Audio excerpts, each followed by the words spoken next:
Welcome to the Open Forum in the Villages, Florida podcast. In this show, we talk to leaders in the community, leaders of clubs, and interesting folks who live here in the Villages, to give perspectives of what is happening here in the Villages, Florida. We are a listener-supported podcast. How can you support our podcast? This is Mike Roth, and listeners, I'm thrilled to share with you this podcast, which is my passion project for you. This podcast brings me joy, brings you knowledge, inspiration, and a lot of things that people need to know about the Villages and the people that are living here and what's actually going on. Creating this podcast is a labor of love, even though it demands more time than I can easily spare. But hey, time isn't something we can buy back, right? Now, here's where you come in, the unsung heroes and heroines. You can help us keep the podcast alive and thriving. How? By becoming a supporter. There are two simple ways that you can support us. The first is a small monthly donation. Visit our podcast website, openforum.com, and click on the black supporter box. Even a small $3 to $10 a month donation makes a difference. And guess what? You can cancel anytime, no strings attached. The second way that you can contribute to the podcast is by making a purchase of an Amazon product at Amazon standard prices, and we are paid a small commission on each purchase as an Amazon affiliate. That way there's no extra money out of your pocket, but you are supporting the podcast. Check every week because we're going to be adding new Amazon products that you can buy and support the podcast with. Thank you. And your support means the world to us. Stay curious, stay inspired, and keep those headphones on. This is Mike Roth. I'm here on Open Forum in the Villages today with Don Wiley. Thanks for joining me, Don. Thanks for having me, Mike. Don, I asked you to come back in the studio and record an extra show to talk about an email that's been circulating that really bothered me. Okay, it seemed to have some outrageous claims that you were a pawn of the developer. Perhaps you can shed some real truth on that. Pawn of the developer. Wow, that's a pretty interesting claim. Yes, I did receive some contributions to my campaign from Mr. Morris and his wife, and from his sister, Jennifer Parr. They each contributed $1,000 to my campaign. And many of the businesses throughout Sumter County contributed to my campaign, as well as two of the other candidates. What is your rough campaign total contribution so far? It's right at $100,000. Okay. And they gave, as a family, $3,000. $3,000. That would hardly say that you're in their pocket. Where I came from, we didn't judge a man's integrity by a price tag. Okay? On submarines, you got 150 men whose lives are depending on you and your integrity. And that's where I put my integrity. This tends to think that I can be bought for $1,000.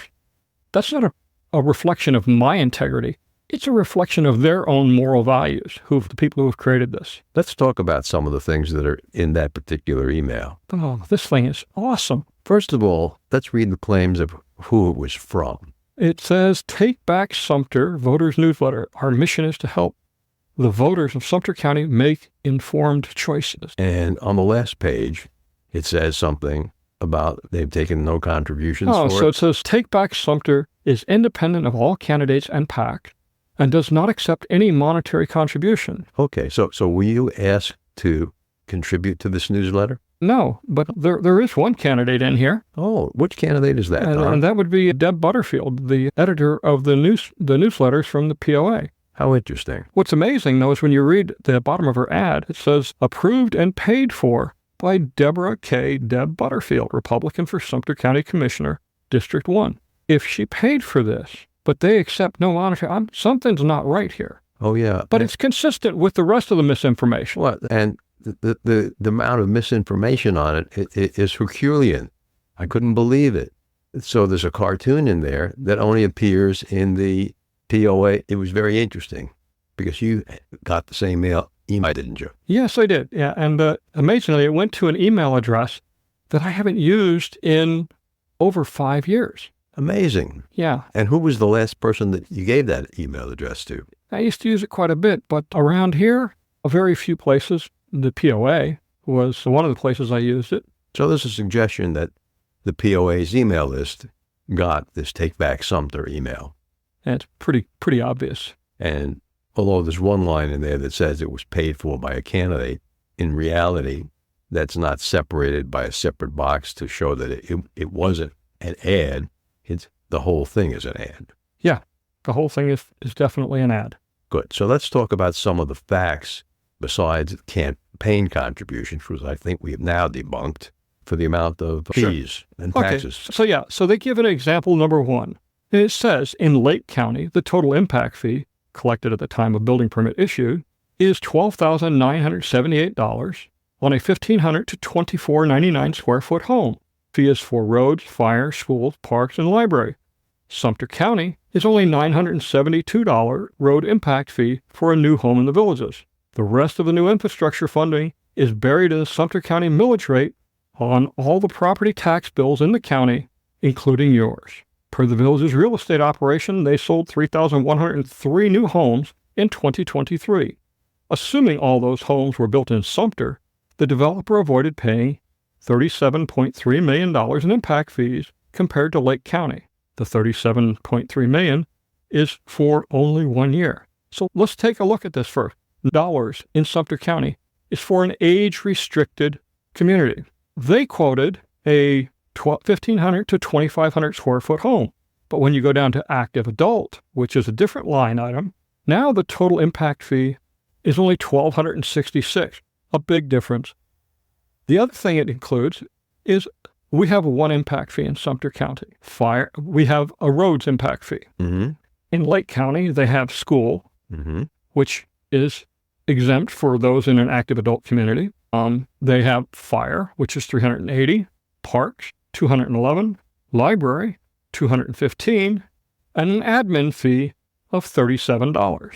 But roads is only $424. It's less than half of what Sumter County pays. Let's take this apart a little bit farther. Parks. The villages provide their own recreation amenities. So we don't have a separate parks fee. We don't have a separate parks fee, so it's not needed. Fire. The developer's building the fire stations. Yes, the district is renting them back, but we'll get to that in just a minute. That's in this second example that they give. Mm-hmm. An admin fee? We don't charge an admin fee in Sumter County.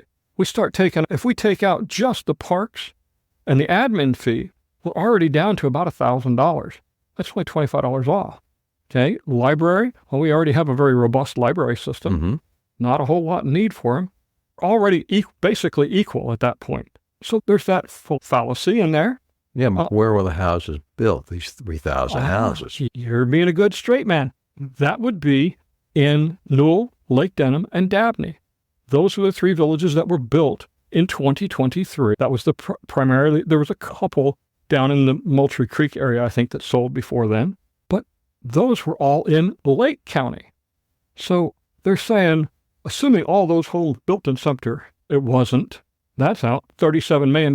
We've already debunked that because it's 1/10 that. And then they say the rest of the new infrastructure funding is buried in the Sumter County millage rate. Wait a minute. What other infrastructure? The water system? The developer builds, that comes out of our bond money. They built the Gibson wastewater treatment facility. That doesn't come out of Sumter County. They built the Gibson water facilities, which are the wells that feed the area down there. Once again, that's not coming out of Sumter millage rate.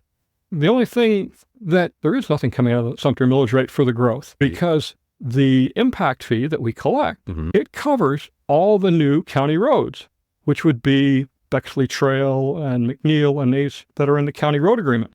The rest of the roads are built by the developer, and guess what? They're rolled into our bond again. That's why the bonds are so high down in the south area. That, plus, if you're looking at your house, Mike, your house is 10 years old. Sure.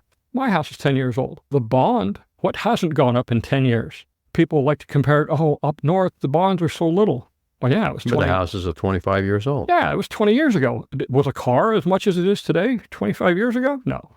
There's a lot of misinformation there, and it's a shell game.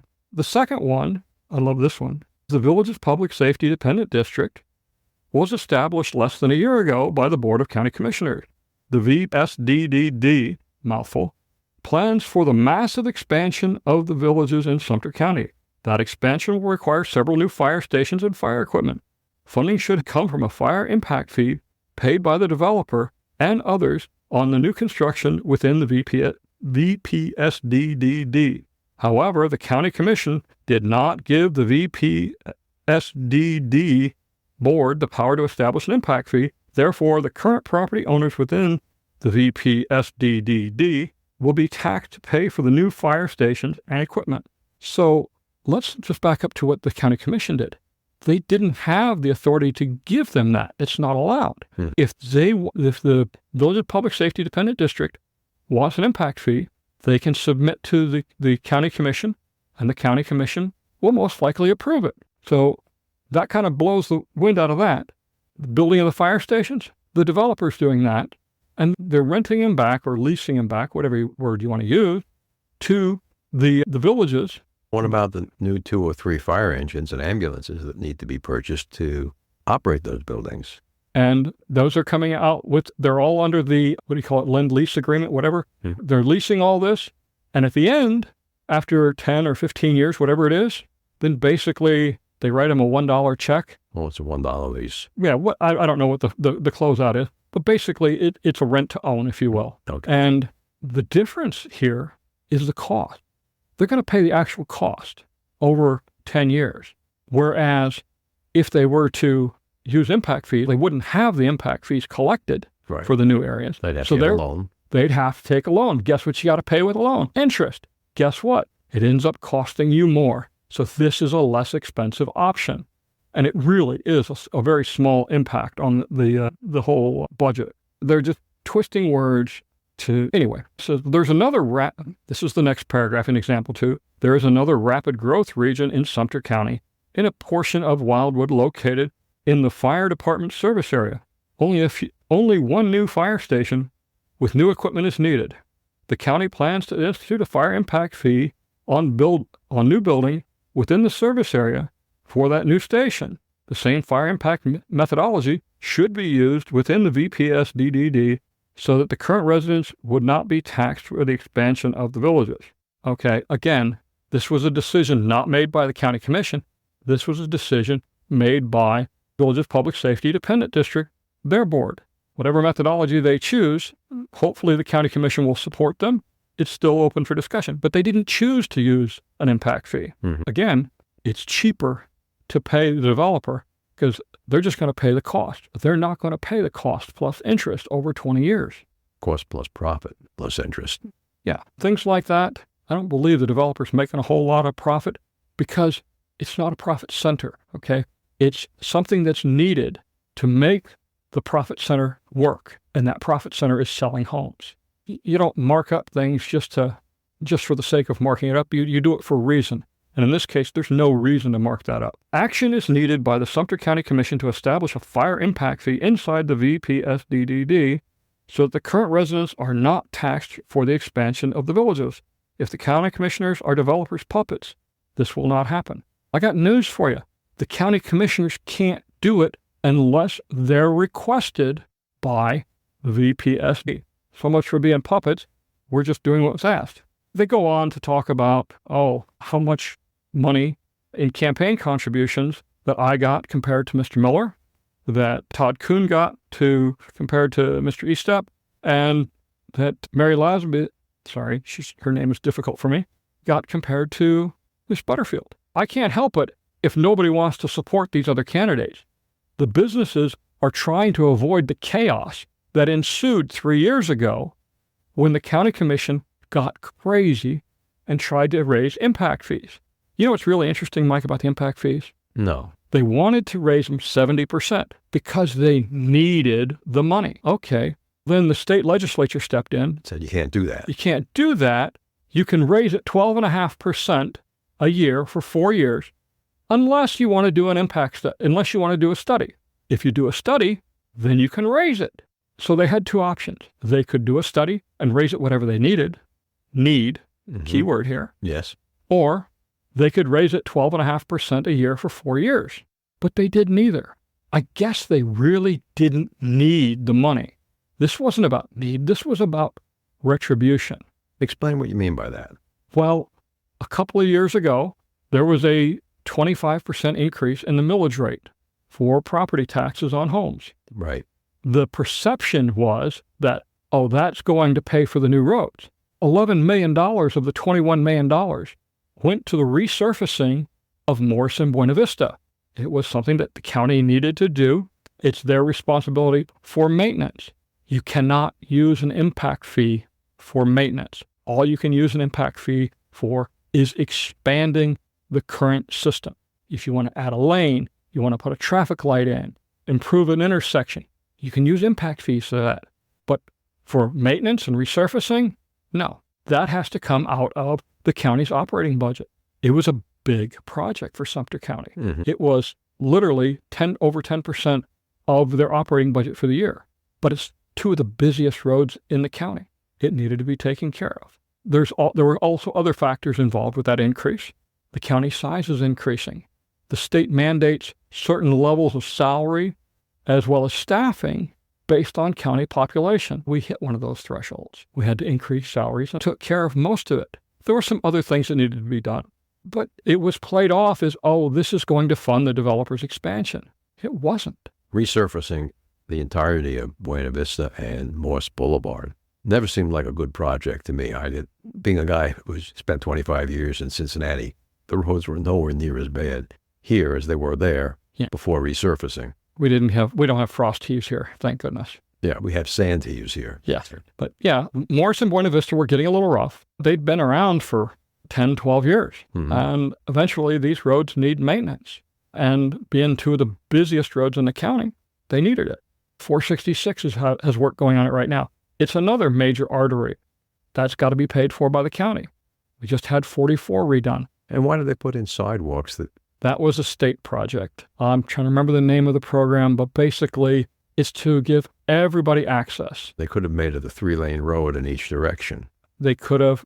Again, it was a state-run project. I will tell you that myself and the county administrator, we had several long discussions about the stupidity of it all, because that sidewalk will probably never get used, and to put it down on both sides is absolutely nutso. Yeah, I saw one person on it in the last 3 months. Yeah.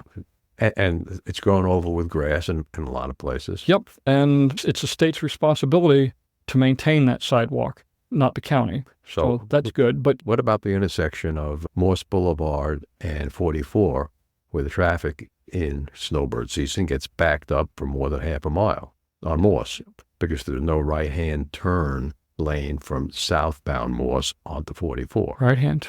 Yeah, there's 2 lanes that go south, and if you're in the right lane, then you can turn right. But there's no way to get rid of that excess traffic. Maybe 25% of the traffic wants to go towards Brownwood. Yeah, that would be a county project. And guess what? That's what you'd use impact fees for because of growth. All they got to do is validate the need. Once the need is validated, the funds could be allocated. And I was also reading in the paper today these extra maps that were in the paper about Sumter County's urban usage plan.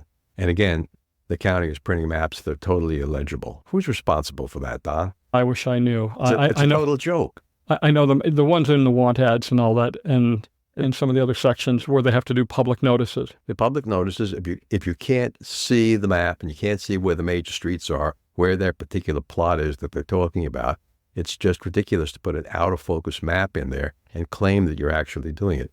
County is opening up. I'm not going to disagree with you, Mike, because as a county commissioner, I knew what was coming. I knew when these things were coming out, and I would look at them in the morning paper when I'm drinking my coffee and feeding my dog's treat, and I would look at it and go, where the heck is this at? And I'd have to read it 2 or 3 times before I was, I know where this is, only because I had looked at it before. The 2 maps that are in there today were absolutely illegible, okay? And the Wildwood map, City of Wildwood maps, where they put in property annexation, their maps are poor, but at least they're legible. There wasn't a single road name in there that I think that was legible. I mean, it's like they're hiding something from us. Unfortunately, it's got to cover such a large area that the details get small. And I agree, though. They need to improve it. Part of that is the newspaper. Part of it's the county's fault. It's something that we can take for action once I get back in office in November. Yes. Now, the other thing that really bothered me about that particular email was that it's a position paper for 3 candidates. It's an endorsement. It's an endorsement for 3 of them. It's more than an endorsement. It's position paper endorsement, paid political ad. Yep. Okay, that's not represented as being paid political. Is that illegal? I don't know. When I saw this, I was like, okay, who is this and who's running this? It's not listed as a political action committee on either the state or federal level or the county level. So I don't know who these people are, other than based on the email list that they're using. It's the fact that they're using POA graphics and everything else. But I don't know if it's legal or not. It is definitely worth asking the question, though. Don, we served for a couple of years on the commission. Yes. Okay. If you knew then what you know now, would you have done anything different when you were on the commission? No, I think I did the right things when I was on the commission. I was looking out for the best interest of all of Sumter County. Yeah, right now we have some people taking the position, I'm for the residents. My question is, which residents are they for? Because are they for the residents just in the villages? What about the residents that own businesses? What about the residents that are employees of those businesses that they're trying to impact? Okay? It is one county. And either we survive and we thrive together, or if we take a position of favoring one over the other, we are going to fail miserably together. And I will tell you this, once you start down the road of failure, it is a very long, hard, and steep climb back up to success. Now, we dodged a bullet 3 years ago when the state stepped in, shot down these impact fees, and then certain individuals had a problem with the truth and got caught. These things benefited the county and its recovery. And the county's in good shape. But I'll tell you right now, the businesses in this county, they don't want to see a repeat of what we had 3 years ago. That's why they're backing myself and Todd Kuhn and Mary. So you don't know whether it's legal to have a committee or a position paper come out like that, an email that must have hit 30,000 people. Yeah, I don't know how they're getting away with this. This is obviously the actions that a political action committee would be taking, or even a candidate might be taking. But this doesn't give any indication of either of those. So it may or may not be legal. I don't know. It's worth taking, though, to the supervisor of elections and asking. And Don, just for our listeners, why don't you tell our listeners what you would do if you get reelected to the commission? We start with, I don't have an agenda, okay? Agendas are a politician's word for, I'm going to spend your money. I have a responsibility to all the residents, okay? Every bit of Sumter County, that they all be treated fairly, and we deal with the issues one at a time as they come up. I'm not going to go in with an agenda to build a new dog kennel or do anything else. I'm just going to take care of the needs of the residents, and we're going to do the best we can for the least amount of money. Go, Don. Can you give our listeners your campaign website is? Sure. It's elect, and then Don, D-O-N, and then Wiley, W-I-L-E-Y.com, of course, yes. There's so many dots now. Yeah, just connect the dots. So I think that's what people need to do about that email that came out recently. They need to connect the dots and figure out that the POA is attempting to control them again. Yes. And you don't have to take my word for it on the impact fees. All you got to do is Google Sumter County, Florida impact fees, and it'll take you right to their website, and you can pull up the same sheet I pulled up, and it shows you they have it divided into 4 different zones, okay? And where the area that's concerned is in the western part of Lake County, and you can see for yourself the numbers. Great. Thanks for joining us, Don. Thank you, Mike. Appreciate you having me. This is Mike Roth and Dr. Craig Curtis speaking about Alzheimer's disease. Yeah. Dr. Curtis, can you talk about alcohol use and Alzheimer's? Yes, Mike. They have had studies out for years that show those that have 1 to 2 drinks a day actually have a lower risk of heart attack or stroke. And in a study published... That's interesting. That means that people who totally abstain from alcohol have a higher risk?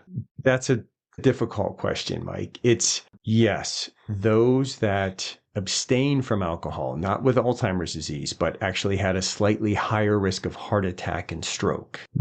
However, so this was a study published in June of 2023 in the Journal of the American College of Cardiology in stress signaling in the brain. So essentially, they had less stress, which we've always known is a risk factor for a heart attack or stroke. But the American College of Cardiology currently is not advocating for the use of alcohol to reduce your risk of heart attack or strokes because of other concerning effects of alcohol on health. With over 20 years of experience studying brain health, Dr. Curtis's goal is to educate the village's community on how to live a longer, healthier life. To learn more, visit his website, craigcurtismd.com, or call 352-500-5252 to attend a free seminar. Remember, our next episode will be released next Friday at 9 a.m. Should you want to become a major supporter of the show or have questions, please contact us at mike@rothvoice.com. This is a shout-out for supporters Tweet Coleman, Ed Williams, Paul Sorgen, and major supporter Dr. Craig Curtis at K2 in the Villages. We will be hearing more from Dr. Curtis with short Alzheimer's tips each week. If you know someone who should be on the show, contact us at mike@rothvoice.com. We thank everyone for listening to the show. The content of the show is copyrighted by Roth Voice 2024. All rights reserved.